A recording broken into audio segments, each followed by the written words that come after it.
ಚಿತ್ರದುರ್ಗ ಜಿಲ್ಲಾ ದಸ್ತಾವೇಜು ಬರಹಗಾರ ಸಂಘದ ವತಿಯಿಂದ ಕಾವೇರಿ ತಂತ್ರಾಂಶ ಮೂಲಕ ಪೇಪರ್ಲೆಸ್ ಬಿಚ್ಚು ನಿಲ್ದಾಣ ಮಾಡಬಾರದು ಎಂದು ಒತ್ತಾಯಿಸುತ್ತಿದ್ದಾರೆ.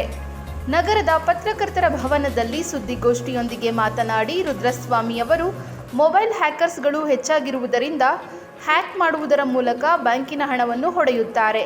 ಇದೇ ರೀತಿ ಡಿಜಿಟಲ್ ರಿಜಿಸ್ಟ್ರೇಷನ್ ಮಾಡುವುದರಿಂದ ಹ್ಯಾಕರ್ಸ್ಗಳು ಅಕ್ರಮ ನೋಂದಣಿ ಮಾಡುವುದಕ್ಕೆ ತುಂಬ ಅನುಕೂಲವಾಗುತ್ತದೆ.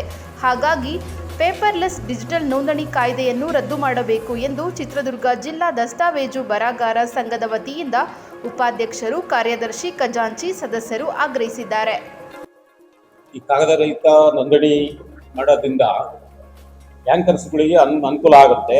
ಈ ಮೊಬೈಲ್ ಹ್ಯಾಂಕರ್ಸ್ಗಳು ತುಂಬಾ ಹೆಚ್ಚಾಗಿರೋದ್ರಿಂದ ಬ್ಯಾಂಕ್ ಖಾತೆಯನ್ನು ಹ್ಯಾಂಕ್ ಮಾಡಿಬಿಟ್ಟು ಸಾರ್ವಜನಿಕ ಹಣಗಳನ್ನ ಲೂಟಿ ಮಾಡ್ತಿರೋದು ಸಹಜವಾಗಿ ಎಲ್ಲ ಸುದ್ದಿಯಾಗಿದೆ.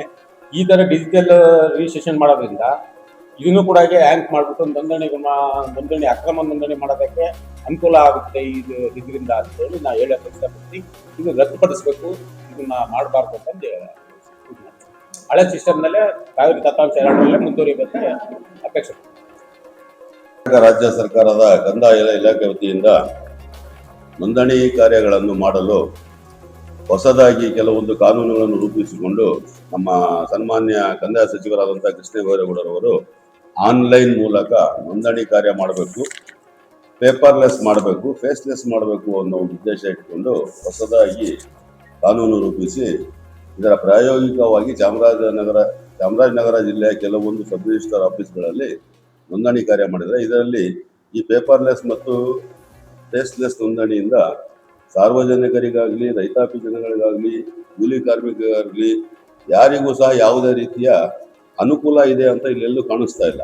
ಉದಾಹರಣೆಗೆ ಹೇಳಬೇಕು ಅಂತ ಹೇಳಿದ್ರೆ, ಈಗ ಪ್ರಸ್ತುತ ನಡೀತಿರುವ ನೋಂದಣಿ ಕಾರ್ಯದಲ್ಲಿ ಒಂದು ಕ್ರಯಪತ್ರದ ನೋಂದಣಿಯ ಸ್ಕ್ಯಾನಿಂಗ್ ಆಗಿ ಕೇವಲ 350 ರೂಪಾಯಿ ಫೀಸ್ ಇದೆ, ಸ್ಕ್ಯಾನಿಂಗ್ ಫೀಸ್. ಬಟ್ ಈಗ ಹೊಸದಾಗಿ ರೂಪಿಸಿರುವ ಅನುಷ್ಠಾನಗೊಳಿಸಿರುವ ತಾಂತ್ರಿಕತೆಯಲ್ಲಿ 900 ರೂಪಾಯಿ ಬರ್ತಾ ಇದೆ. ಇದರಿಂದ ಜನಸಾಮಾನ್ಯರಿಗೆ ಇದು ಹೊರೆ ಆಗುತ್ತೆ. ಆದ್ರಿಂದ ಇನ್ನೊಂದು ಎರಡನೇದು ಹೇಳಬೇಕು ಅಂತ ಹೇಳಿದ್ರೆ, ಒಂದು ಪಾಲಿಭಾಗ ಪತ್ರ ನೋಂದಣಿ ಆಯ್ತು ಅಂತ ಹೇಳಿ ಒಂದು ಪಾಲಿಭಾಗದಲ್ಲಿ ಒಂದು ಮನೆಯ ಸದಸ್ಯರಲ್ಲಿ ಸೇರಿ 4-5 ಭಾಗ ಮಾಡ್ಕೊಂಡಿರ್ತಾರೆ.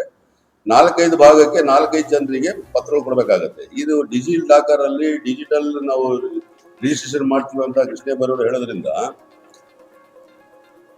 ಇವ್ರು ಎಷ್ಟು ಕಾಪಿ ಕೊಡ್ತಾರೆ ಅನ್ನೋದು ಹೇಳಿಲ್ಲ. ಎಲ್ಲೂ ಯಾರಿಗೂ ತೋರಿಸಿಲ್ಲ, ಎಲ್ಲೂ ಹೇಳಿಲ್ಲ, ಯಾರ್ದು ಕಾನ್ಫರೆನ್ಸ್ ಅಲ್ಲಿ ತಗೊಂಡಿಲ್ಲ, ಯಾವುದೇ ಜನಾಭಿಪ್ರಾಯ ಸಂಗ್ರಹ ಮಾಡಿಲ್ಲ, ಯಾರೇ ವಿಚಾರವಂತರು ಸೇರಿಸಿ ಇದ್ರ ಬಗ್ಗೆ ಯಾವುದೇ ರೀತಿ ಅಭಿಪ್ರಾಯ ಸಂಗ್ರಹ ಮಾಡಿಲ್ಲ. ಮಾಡಿದಾಗೆ ಏಕಾಏಕಿ ಇವರು ಪೇಪರ್ಲೆಸ್ ಮಾಡ್ತೀನಿ, ಕಾಗದ ರಹಿತ ಮಾಡ್ತೀನಿ, ಫೇಸ್ಲೆಸ್ ಮಾಡ್ತೀನಿ ಅಂತ ಹೇಳಿ ಡಿಜಿಟಲ್ ಸೈನ್ ಮಾಡಿಸ್ತೀನಿ ಅಂತ ಹೇಳ್ತಾರಲ್ಲ. ಇದು ನಮ್ಮ ರಾಜ್ಯದಲ್ಲಿ ಅಕ್ಷರಸ್ಥರಿಗಿಂತ ಜಾಸ್ತಿ ಅನಕ್ಷರಸ್ಥರು ಜಾಸ್ತಿ ಇರೋದ್ರಿಂದ ಇದರಿಂದ ಬಹಳಷ್ಟು ಜನರಿಗೆ ತೊಂದರೆ ಆಗುತ್ತೆ ಸಾರ್ವಜನಿಕರು. ಆದ್ರಿಂದ ನಾವು ನಮ್ಮ ಸಂಘದ ವತಿಯಿಂದ ಈ ಪೇಪರ್ಲೆಸ್ ನೋಂದಣಿ ಮತ್ತು ಫೇಸ್ಲೆಸ್ ನೋಂದಣಿಗೆ ವಿರೋಧ ವ್ಯಕ್ತಪಡಿಸ್ತೀವಿ. ಮೂರನೇದಾಗಿ ಆಸ್ತಿ ಖರೀದಿದಾರರು, ಮಾರಾಟಗಾರರು ಬಂದು ಸೈನ್ಗಳು ಮಾಡ್ತಾರೆ. ಯಾಕಂದ್ರೆ ಅವ್ರಿಗೆ ಅವಶ್ಯಕತೆ ಇರ್ತದೆ, ಮಾಡಲೇಬೇಕು. ಫಿಟ್ನೆಸ್ ಹಾಕೋರ್ದು ಸಹ ಡಿಜಿಟಲ್ ಸೈನ್ ಮಾಡಬೇಕು ಅಂತ ಹೇಳ್ತಾರೆ. ಕ್ರಯ ಪಡೆದವರಿಗೆ OTP 3 ಸರಿ ಬರುತ್ತೆ, ಕ್ರಯಕ್ಕೆ ಕೊಡೋರಿಗೆ OTP 3 ಸರಿ ಬರ್ತದೆ, ವಿಟ್ನೆಸಸ್ಗೆ 3 ಸರಿ OTP ಬರ್ತದೆ. ಯಾವ ಜನ ಬಂದು ವಿಟ್ನೆಸ್ ಹಾಕಿ ಬರ್ತದೆ? ಒಂದ್ ದಿನ ಎಲ್ಲ ಹಗಲೆಲ್ಲ ವೇಸ್ಟ್ ಮಾಡ್ಕೊಂಡು ಒಂದು ಕ್ರಯಪತ್ರನಿಗೆ ಇಬ್ಬಿಬ್ಬರು ಬಂದು ಯಾರು ಟೈಮ್ ವೇಸ್ಟ್ ಮಾಡಕ್ಕೆ ರೆಡಿ ಇದ್ದಾರೆ ಜನ ಈಗಿನ ಕಾಲದಲ್ಲಿ. ಇದ್ರ ಬಗ್ಗೆ ಕೃಷ್ಣೇಗೌಡರಾಗ್ಲಿ ಕರ್ನಾಟಕ ಸರ್ಕಾರ ಅತಿ ಶೀಘ್ರವಾಗಿ ಇದರ ಬಗ್ಗೆ ಕೂಲಂಕುಷವಾಗಿ ಪರಿಶೀಲನೆ ಮಾಡಿ ಯಾವುದೇ ಕಾರಣಕ್ಕೂ ಈ ತಾಂತ್ರಿಕತೆಯಲ್ಲಿ ನೋಂದಣಿ ಆಗದಂಗೆ ತಡೆ ಹಿಡಿಬೇಕು ಅಂತ ಹೇಳಿ ನಮ್ಮ ಎಲ್ಲ ಇದ್ರ ಪ್ರಕಾರ ನಾವು ನಮ್ಮ ಸಂಘದಿಂದ ಆಗ್ರಹಪಡಿಸ್ತೇವೆ ಸರ್ಕಾರಕ್ಕೆ.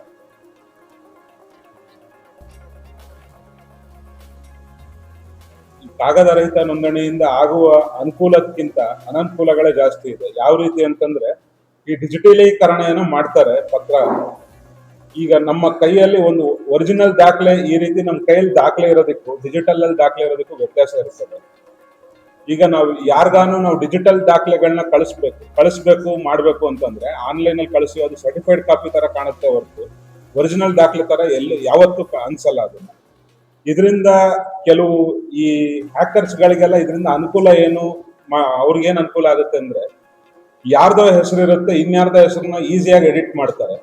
ಈ ಸೈನ್ ಅದರಲ್ಲಿ ಡಿಜಿಟಲ್ ಸೈನ್, ಆಧಾರ್ ಸೈನ್ ಏನ್ ತಗೊಳ್ತಾ ಇದ್ದಾರೆ ಆ ಆಧಾರ್ ಸೈನ್ ಮಿಸ್ಯೂಸ್ ಮಾಡ್ಕೊಳ್ಳೋ ಸಾಧ್ಯತೆ ಜಾಸ್ತಿ ಇದೆ. ಎಕ್ಸಾಂಪಲ್ ಆಗಿ ಹೇಳ್ಬೇಕು ಅಂತಂದ್ರೆ, ಮನೆಯಲ್ಲಿ ವಯಸ್ಸಾದಂತ ತಂದೆ ತಾಯಿಗಳಿರ್ತಾರೆ. ಎಷ್ಟೋ ಮನೆಗಳಲ್ಲಿ ಯಾವ್ದೋ ರೀತಿಯಾದಂತ ಲಿಟಿಗೇಷನ್ಸ್ ಇರುತ್ತೆ. ಮನೆಯಲ್ಲಿ ಅಣ್ಣ ತಮ್ಮಂದ್ರಿಗೆ ಗೊತ್ತಿಲ್ದಂಗೆ ತಂದೆ ತಾಯಿಗೂ ಹೇಳೋದಿಲ್ಲ, ಯಾವ್ದೋ ರೇಷನ್ ಕಾರ್ಡ್ ಮಾಡಿಸ್ತೀವಿ, ಇನ್ನೇನೋ ಮಾಡಿಸ್ತೀವಿ, ಆಧಾರ್ ಅಪ್ಡೇಟ್ ಮಾಡಿಸ್ತೀವಿ ಅಂತ ಹೇಳಿ ಆಧಾರ್ OTP ತಂದ್ಬಿಟ್ಟು ಮನೇಲಿ ಗೊತ್ತಿಲ್ದಂಗೆ, ತಂದೆ ತಾಯಿಗಳ ಸುತ್ತ ಗೊತ್ತಿಲ್ದಂಗೆ ಆಸ್ತಿ ಮಾರುವಂತ ಸಾಧ್ಯತೆ ಹೆಚ್ಚಾಗುತ್ತೆ. ಇದರಿಂದ ಈ ಲಿಟಿಗೇಷನ್ ಜಾಸ್ತಿ ಆಗುತ್ತೆ.